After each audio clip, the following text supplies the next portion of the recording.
Hello and welcome back to Spyrul Cast number 3. Okay, today's topic is going to be about 1917, and I have a special guest on the podcast. It is... Korn does stuff. Yep, we have the Korn does stuff here, and we're going to talk about 1917. So here's a brief summary of 1917. 1917, the movie, not the year. Yeah. Okay, quick, short summary. During World War I, 2 British soldiers, Lance CPL Schofield and Lance CPL Blake, receive seemingly impossible orders. In a race against time, they must cross over into enemy territory to deliver a message that could potentially save 1,600 of their fellow comrades, including Blake's own brother. This movie is directed by Sam Mendes, not Shawn Mendes, and the cinematography is by Roger Deakins, and the release date is December 25th, 2019. Roger Deakins is a god.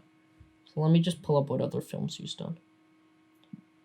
He's an English cinematographer, best known for his work on the films of the Coen brothers.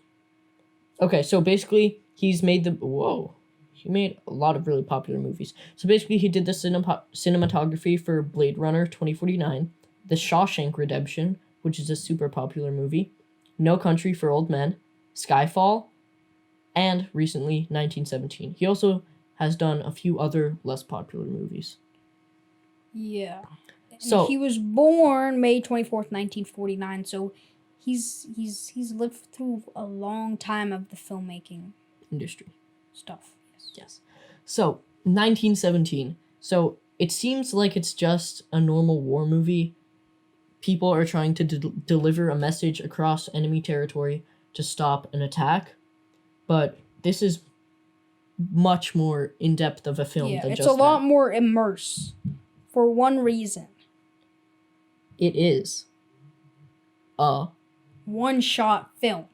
Bang.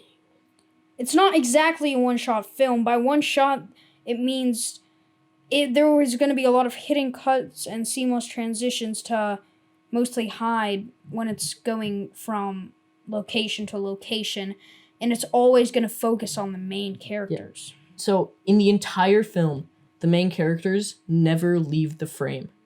They are always in the frame, so you get to follow them the entire journey, and you never get to miss anything.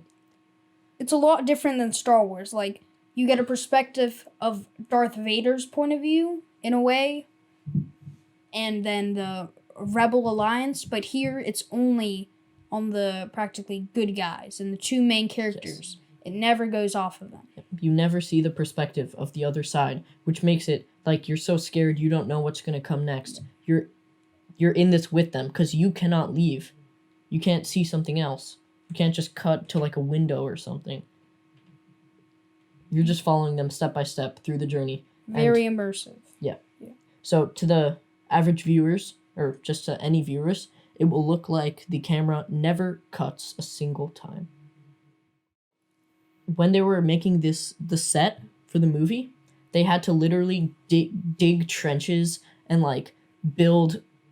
Well, let's start from the beginning. First they made models. Yeah, made miniature models, and they try to make it as most detailed as possible. So when they got on set, they would spend weeks and months building the set, and then they would do rehearsals and every film. Aspect of the set design is perfectly like made for the movie and for where the camera will go. So there are pretty much no mistakes.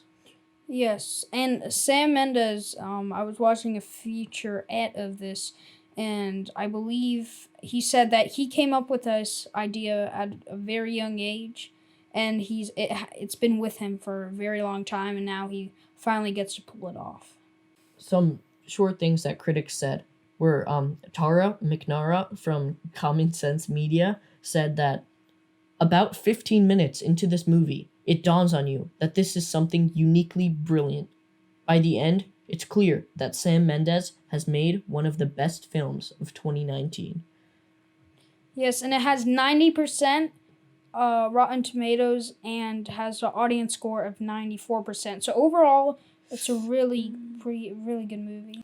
Basically, this movie is supposed to be super immersive. It's 1917, of course, which is World War One.